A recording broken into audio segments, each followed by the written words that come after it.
Hello नमस्कार प्यारे साथियों, आप सभी का स्वागत है आपके अपने सक्सेस बंधन अकेडमी में।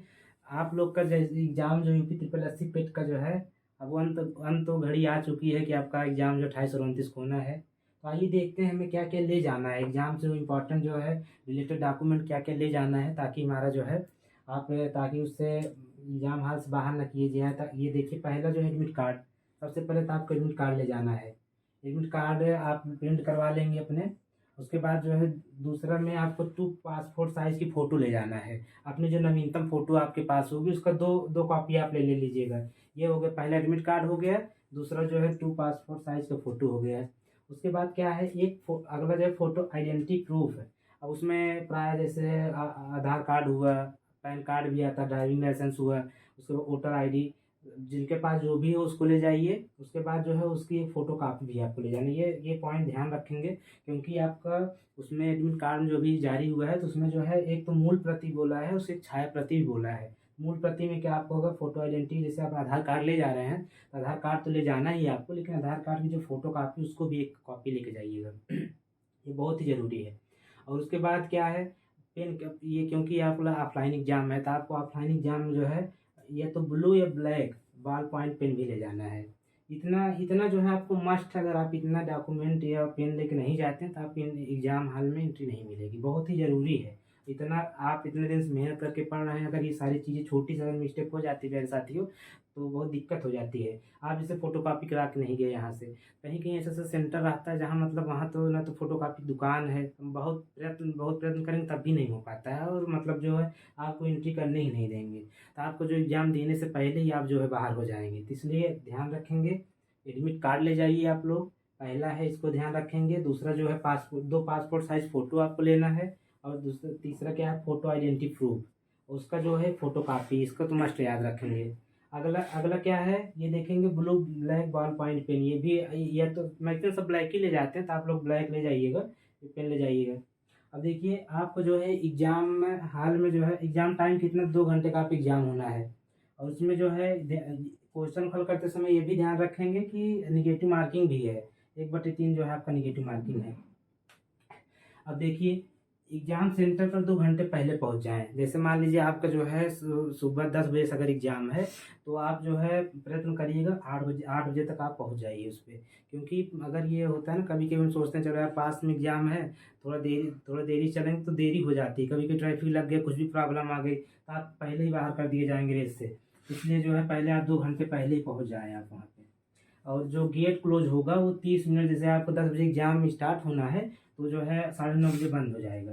ऐसे ही जिनका जो एग्जाम में सेकंड मीटिंग है, जिनका 3 से 5 एग्जाम है, तो उनको जो है उनका भी मतलब गेट जो है 3 से होना है तो मान लीजिए 2:30 बजे गेट क्लोज हो जाएगा। तो उसको आप लोग ध्यान रखेंगे पॉइंट को, क्योंकि अगर आप सही समय पर नहीं जाते हैं, मैंने प्राय एग्जाम देखा है काफ़ी बच्चे जो है थोड़ा सा 5 मिनट भी देर हो गए, अगर जो गेट का टाइमिंग रहता है क्लोज होने तो एंट्री नहीं मिलती है। तो आप इतने दिन तैयारी किए, उसके बाद इतना अगर प्रयत्न किए, उसके बाद अगर आप किसी रेस में बैठ ही नहीं पाए तो आपको मूल्यांकन ही नहीं हो पाएगा, तो आप तो पहले ही बाहर हो जाएंगे।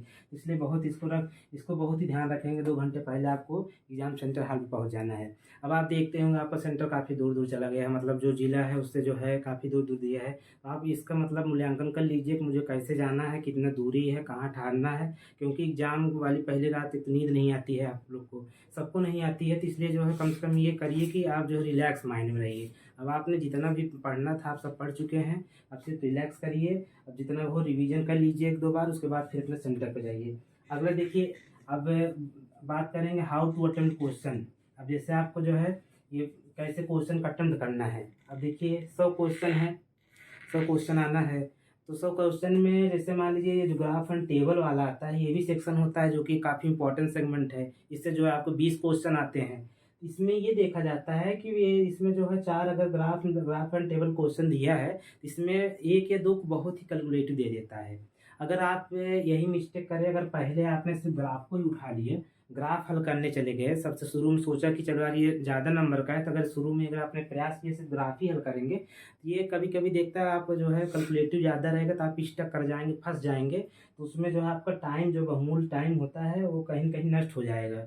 आपको बहुत कम समय मिलेगा, तो इसलिए ज़्यादा से ज़्यादा पहले प्रयत्न करिए, जहाँ तक मुझे लगता है कि आपको पहले जीएस सेक्शन पे अटेम्प्ट करना चाहिए। और जीएस सेक्शन पे आप जो है पहले आपको जो-जो क्वेश्चन आते जा रहे हैं, पहले आप एक सरसरी निगाह से पूरा हल करते चले जाइए। जब एक बार हल करते चले जाएँगे, एग्ज़ाम टाइम का जो आधे घंटे जब एग्ज़ाम शुरुआत होता है, बहुत इंपॉर्टेंट होता है, क्योंकि उसमें प्रेशर बहुत होता है। अगर आप उस समय में 15, 25, 30 क्वेश्चन में अगर आप पॉज़िटिव कर ले जाते हैं मेरे प्यारे साथियों, तो इससे ये होगा ना, तो आपको जो मोरल बूस्टअप मिलता है, वो बहुत ही अलग लेवल पे होता है कि अब मैं एग्ज़ाम हल कर जाऊँगा। लेकिन अगर आपका एग्ज़ाम जब स्टार्ट होता है, अगर उसी समय अगर आप जो है स्टक हो जाते हैं, आपका क्वेश्चन सही नहीं बनता ना, आपका जो मोरल होता है डाउन हो जाता है, आपका जो सोचने की तार्किक क्षमता होती है बहुत ही नीचे लेवल पे आ जाती है। इसलिए प्रयत्न करें मेरे प्यारे साथियों, पहले जो है आप जीएस हल करें, जीएस क्वेश्चन का अटेम्प्ट करिए, जितना भी क्वेश्चन आए। उसके बाद फिर तब जो है थोड़ा ग्राफ पे आइए। ग्राफ क्योंकि जो है आपको पर्याप्त टाइम मिलेगा, 2 घंटे है, 2 घंटे के लिए आप जीएस देखिए, आपने मेहनत की है, प्रैक्टिस की है, जो क्वेश्चन आना है जीएस में, अगर आपको 5 घंटे भी दे दिए जाए, तब भी नहीं कर पाएँगे। अगर नहीं आ रहा, तो अगर आ रहा है तो आपको 10 मिनट, 15 मिनट भी सफिशिएंट होता है क्वेश्चन करने का। और लेकिन जैसे जब आप जीएस सेक्शन करके उसके बाद जब ग्राफ वाले सेक्शन पे जाएँगे, तो इसमें जो है आपका अगर कैलकुलेटिव है, तो आप इसमें समय भी दे सकते हैं, तो आपको समय भी लगेगा, तो आप कोई दिक्कत नहीं है। तो पहले आप प्रयत्न करें कि जीएस को हल करें, जीएस हल करने के बाद जो है ग्राफ को हल करें। अब आइए देखते हैं how to fill OMR sheet. ये बहुत ही इंपॉर्टेंट सेक्शन है, क्योंकि अगर हमने देखा, अगर आप कितना भी अच्छा तैयारी किए, सब कुछ किए, पेपर एग्जाम हल भी किए, और आप जो है ओमार सीट ही मतलब सही से नहीं फिलअप करते हैं, तो आपका पूरा वो गड़बड़ हो जाता है। तो इसलिए इसलिए आपको क्या करना है कि पहले तो आपको ओमार सीट सही से वो करना है। ओमार सीट जो है सही से भरने के लिए आपको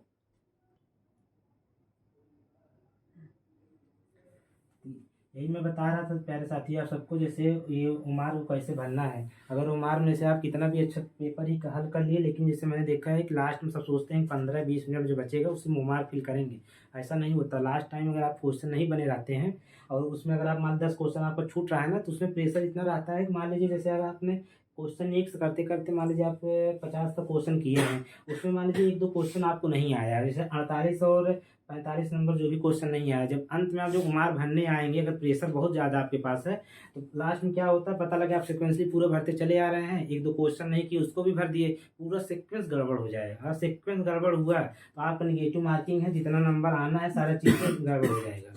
इसलिए बहुत ध्यान से जो है उमार उमार सीट को फिलअप करेंगे। सबसे पहले जब एग्ज़ाम स्टार्ट होगा, तो वहाँ भी मतलब पहले तो आपका रोल नंबर और जो भी इंफॉर्मेशन आपसे भरा जाए, इन्विजिलेटर जो रहेंगे, परीक्षक जो रहेंगे, एग्जाम परीक्षक रहेंगे, जो भी भरवाएंगे, आप सही से उसको भरिएगा। उसमें बहुत ही पेशेंस के साथ भरना है। जैसे मान लीजिए जो भी बबल्स हैं, बबल पे ध्यान देना है। जैसे ये बबल 4 बबल हुए, और ऊपर मान लीजिए ये 2 है, और ये 3 है, और ये 4 है, तो ये ध्यान रखना है कि 2 के नीचे ही जो भरना हो, वही वही वाला बबल आप लोग करिएगा। ये बहुत ही वो है, नहीं पता लगे जल्दी जल्दी में सोचते हैं यार इसको ये है, हो गया, फिर एग्जाम परीक्षक जो रहता है उसे बोला अरे सर ये तो गलत हो गया। जब गलत हो गया तो उसमें कोई कुछ नहीं कर सकता, क्योंकि अगर इसमें जो है आप कुछ सफ़ेदा और कुछ वाइट वो लगाते हैं, तो ये जो है आपका गलत माना जाएगा। इसलिए बहुत ही सही से इसको भरने का प्रयत्न करेंगे आप लोग। पहले तो एग्ज़ाम जब स्टार्ट होगा, पहले आपको समय दिया जाएगा, पहले उमार आपको दे दिया जाता है एग्ज़ाम स्टार्ट होने से पहले 5 से 10 मिनट। जब आपको इंस्ट्रक्शन मिलता है, तो आप जो है उसको भरना, तब आराम से धीरे धीरे उसको भरिए। जैसे रोल नंबर जितना है, अंक को पहले मान लीजिए एक बार वो कैलकुलेट कर लीजिए कि ये 6 डिजिट इसमें है, तो 6 डिजिट इसमें भी है, तो उसको धीरे धीरे करके आप, जब आपका पहले ही अगर आपका गड़बड़ हुआ, तो आपका जो एग्जाम में जाने का जो सही होता है बहुत ही कम चांस हो जाता है। तो इसलिए उसको सही भरेंगे। और लास्ट में जो है ये मत सोचिएगा जैसे 20 मिनट बच्चे हैं तब वो मार्कशीट भरें, प्रयत्न ये करिएगा तुरंत भी मत भरिए। पहले आप जो है 40 क्वेश्चन, 30-40 क्वेश्चन कर डालिए। मतलब अगर एग्जाम 2 घंटे का, अगर 1 घंटे बीत गए, तो आप मतलब तो उसमें जो है कम से कम 30-40 से वो फिल कर सकते हैं आप जो है। उसके बाद फिर आप ग्राफ वाफ हल करके फिर कर सकते हैं। लेकिन पहले ये प्रयत्न करिए ग्राफ मत पहले हल करिए, क्योंकि ग्राफ और कैलकुलेटिव आया है, और आप सोचेंगे क्यों नहीं रहा। रहता तो सरल ही है, लेकिन कैलकुलेशन बहुत रहता है उसमें। मान लीजिए मल्टीपल करना है, डिवीजन करना, कहीं आपको एवरेज लेना था, आपने एवरेज लिया नहीं, तो आपका आंसर आया नहीं, तो आप जो है हेजिटेशन में हो जाएंगे, यार ये गलत क्यों हो रहा है मुझसे। तो इसीलिए पहले ये प्रयत्न मत करिए, पहले ग्राफ मत टच करिएगा, जहाँ तक मुझे लगता है। अब ये जो है अगला जो है, पहले जीएस हल कर लेंगे, उसके बाद अगर आप हल करते हैं तो आपका जो है सही माना जाएगा। और आप लोग ये समझ ही गए होंगे, मतलब पहले क्या क्या आपको ले जाना है। एडमिट कार्ड लेना है पहला, दूसरा पासपोर्ट साइज जो नवीनतम 2 फोटो उसको ले लेना है। अगला जो है फ़ोटो आइडेंटिटी प्रूफ, जैसे आधार कार्ड हुआ और उसके बाद ड्राइविंग लाइसेंस हुआ, पैन कार्ड हुआ, जो भी आपके पास हो उसको लेना है। उसकी छाया प्रति भी लेनी है, फ़ोटोकॉपी भी लेना है, ये भी ध्यान रखेंगे। और ब्लू ब्लैक ये पॉइंट बाल पॉइंट पे ले लेंगे। इतना जो है बहुत ही मस्ट है। उसके बाद फिर अब आप लोग को पता अभी जैसे प्यारे साथियों, अभी जैसे रक्षाबंधन एकेडमिक तभी एक आगाज ही हुआ है, तो इतना अभी मतलब हमें समय नहीं मिल पाया कि हम बहुत अच्छा करा पाएँ, उतना टाइम ही नहीं मिला। तो फिर भी मैंने प्रयत्न किए अपनी तरफ से, जो भी था करंट अफेयर मुझे लगा कि एक 10 क्वेश्चन की इंपॉर्टेंट सेगमेंट है, तो उसको मैंने कराया। मैं प्रैक्टिस सेट जो है 6 प्रैक्टिस सेट कराया हूँ, उसमें जो है 10-10 मोस्ट एक्सपेक्टेड क्वेश्चन है। आशा करता हूँ उसमें क्वेश्चन आने के प्रबल चांस है, आ जाए तो अच्छी बात है। एक बार आप लोग देख लें, अगर आप नहीं देखे हैं तो उसका जो है चैनल पे जाके जो है 6 सेट पड़ा हुआ है 10-10 क्वेश्चन, उसको जो है देख लेंगे। और उसके बाद अगर आपको नहीं देखने का भी समय नहीं है तो सक्सेस बंधन एकेडमी जो टेलीग्राम चैनल है उसमें जो है उसको सारे पीडीएफ डाल दिए हैं, तो उस पर आप जाके देख लीजिएगा। तो लेकिन अब मैं आपको ये भरोसा दिलाता हूँ, आगामी उत्तर प्रदेश चाहे जो भी एग्ज़ाम हो, चाहे आपका जो है अभी उत्तर प्रदेश पुलिस होने वाला है, एएसआई होने वाला है, चाहे अभी टीचिंग के एग्ज़ाम का चाहे टेट आए या तो सीटेट आए, उसके जो भी क्लास रहेगी मैं बहुत ही अच्छे बहुत डेडिकेटेड तरीके से कराऊंगा। और उसके बाद जो इसका proper PDF, proper final PDF अभी जो भी रहेगा सारा चीज़ बहुत सही से दिया जाएगा। आशा करते हैं प्यारे साथी आप सब ये इन्फॉर्मेशन जो था आप लोग समझ पाए होंगे। और आप लोग जाइए किसी भी एग्ज़ाम में, जैसे किसी का मूल्यांकन एक एग्ज़ाम से नहीं होता। मान लीजिए किसी का अगर एक पेपर गड़बड़ हो गया तो इसका मतलब ये नहीं एक एग्ज़ाम फेल हो जाने से किसी मूल्यांकन आप नहीं कर सकते। इसलिए आशा दृष्टिकोण के साथ जाइए, जो भी करना है एकदम बेस्ट करना है। आपको बहुत बहुत शुभकामनाएं प्यारे साथियों। उसके बाद आप जाइए, ऑल द बेस्ट।